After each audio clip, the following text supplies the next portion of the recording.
जय गंगा मैया की। दोस्तों, इस वीडियो में मैं आपको गंगोत्री धाम में दर्शन करने से लेकर वहाँ की क्या मान्यता है और वहाँ का क्या इतिहास है, पूरी जानकारी दूंगी। तो कृपया करके आप इस वीडियो को पूरा अंत तक सुनें। दोस्तों, उत्तराखंड भारत में बसा एक पहाड़ी राज्य है।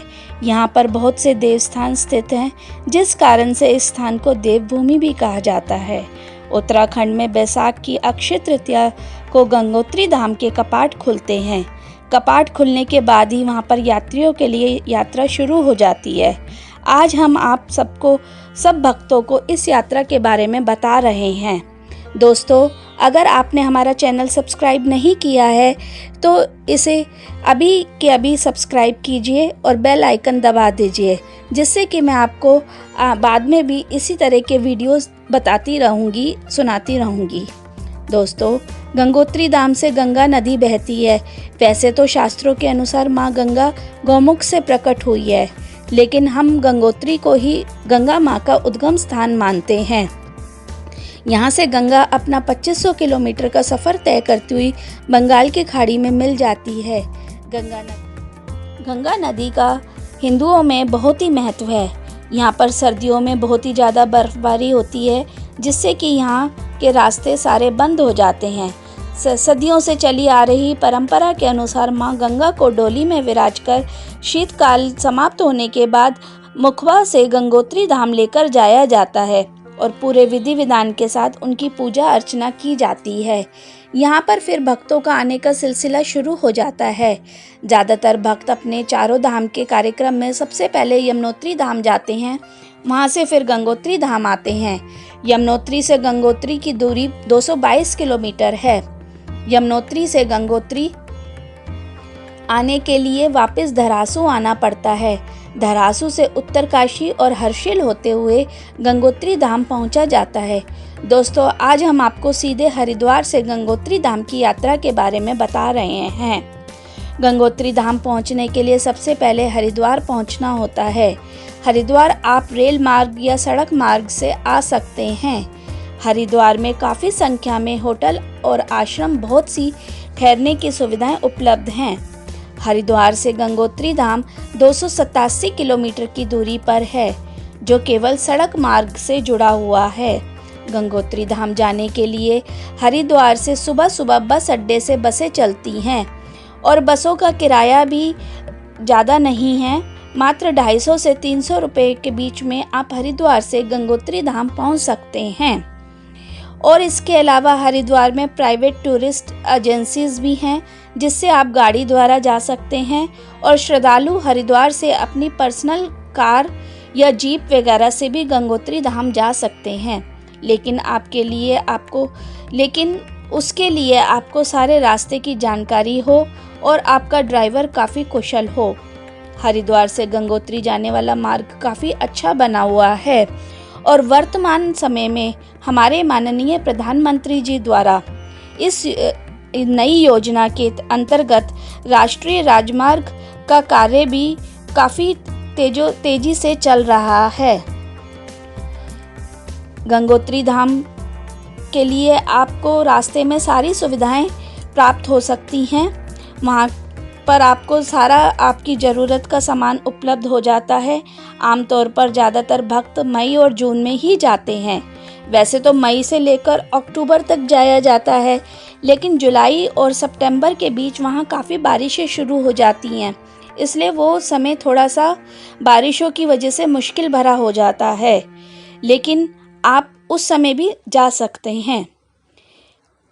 और मई और जून में जाने पर वहाँ पर आपको बहुत भीड़ भाड़ मिलती है, जिसके कारण वहाँ पर थोड़ा सा होटल का किराया बहुत बढ़ जाता है। हरिद्वार जाने के बाद ऋषिकेश पड़ता है। यहाँ पर गंगा नदी पहाड़ों से निकलकर मैदानी इलाके में प्रवेश करती है। ऋषिकेश से पहाड़ी रास्ता शुरू हो जाता है। रास्ते में बहुत ही सुंदर सुंदर नज़ारे देखने को मिलते हैं। धरासू बैंड से बाईं ओर का रास्ता यमुनोत्री धाम को जाता है तथा दाईं ओर का रास्ता उत्तरकाशी, मनेरी, भटवाड़ी और हर्षिल से होते हुए गंगोत्री धाम को जाता है। धरासू बैंड से 26 किलोमीटर की दूरी पर उत्तरकाशी से सभी सुविधाओं से ओतप्रोत शहर है। और जिला मुख्यालय है। उत्तरकाशी से 16 किलोमीटर चलने के बाद मनेरी बांध आता है। मनेरी बांध के पास बहुत ही सुंदर फोटो खींचने के मनमोहक दृश्य हैं, जहां पर भक्त थोड़ी देर रुककर विश्राम कर सकते हैं। मनेरी से 24 किलोमीटर की दूरी पर पायलट बाबा का आश्रम आता है। पायलट बाबा का आश्रम बहुत ही सुंदर बना हुआ है। पायलट बाबा के आश्रम से 24 किलोमीटर चलने के बाद गंगाणी आता है। गंगाणी में पराशर ऋषि का आश्रम और मंदिर है। गंगाणी से 30 किलोमीटर चलने के बाद सेब के बागानों से युक्त हर्षिल आता है। भागीरथी के किनारे बसे हर्षिल के चारों तरफ बर्फ से लदे हुए पहाड़ दिखते हैं। हर्षिल में काफ़ी संख्या में अच्छे और साफ सुथरे होटल बने हुए हैं। हर्षिल से 5 किलोमीटर की दूरी पर मुखवा गांव है, जहां पर शीतकालीन कपाट बंद होने के बाद मां गंगा की पूजा अर्चना 6 महीने तक की जाती है। हर्षिल से 16 किलोमीटर दूर चलने के बाद देवदार के पेड़ों से घिरी और भैरव घाटी आती है। भैरव घाटी में प्राचीन भैरव मंदिर बना हुआ है। भैरव घाटी से गंगोत्री धाम की दूरी केवल 8 किलोमीटर की रह जाती है। गंगोत्री धाम से बर्फ से ढके हुए पहाड़ों की तलहटी में बसा हुआ है, जो समुद्र तल से 3042 मीटर की ऊंचाई पर स्थित है। अधिक ऊंचाई होने के कारण दोपहर में गंगोत्री का मौसम बहुत ही सुहावना हो जाता है, लेकिन शाम होते होते 5 से 10 डिग्री तक हो जाता है, जिसके कारण यहाँ पर बहुत ही सर्दी हो जाती है। इसलिए मित्रों, यहाँ पर आपको गर्म कपड़ों की बहुत ज़रूरत पड़ती है और उसके लिए आप अपने साथ गर्म कपड़े ज़रूर लेकर चलें। यहाँ पर आपको ठहरने की उचित व्यवस्था मिलती है। यहाँ पर मई और जून में होटलों का किराया बहुत बढ़ जाता है। गंगोत्री मंदिर भागीरथी नदी के किनारे बस अड्डे से 500 मीटर दूरी पर स्थित है। गंगोत्री मंदिर का निर्माण गोरखा कमांडर द्वारा अमर सिंह के द्वारा 18वीं शताब्दी में किया गया था। वर्तमान में मंदिर का पुनर्निर्माण जयपुर के राजघरानों द्वारा 20वीं सदी में किया गया था। मंदिर का वातावरण बहुत ही सुंदर है। यहाँ पर यात्रियों के स्नान करने की उचित व्यवस्था बनी हुई है। मंदिर के पास ही भागीरथी शिला मौजूद है।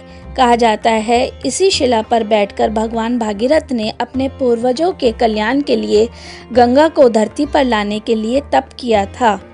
गंगोत्री में सुबह शाम गंगा माँ की आरती होती है। दोस्तों, बहुत से यात्री गंगोत्री से ऊपर 18 किलोमीटर दूरी पर माँ गंगा के उद्गम स्थान गौमुख तक भी जाते हैं, लेकिन गौमुख यात्रा बहुत ही कठिन है। दोस्तों, गौमुख की पूरी जानकारी मैं आपको अपने दूसरे वीडियो में दूंगी। दोस्तों, इस वीडियो में मैंने आपको पूरी जानकारी दी है। वैसे तो कपाट मई में खुल जाते हैं, लेकिन आप अक्टूबर तक कभी भी वहाँ पर जा सकते हैं और माँ गंगा के दर्शन कर सकते हैं। बस थोड़ा जुलाई से अक्टूबर तक बारिशों का सिलसिला शुरू हो जाता है। दोस्तों, मुझे पूरी उम्मीद है कि आप सबको मेरी ये संपूर्ण जानकारी से काफ़ी लाभ होगा। जय गंगे मैया।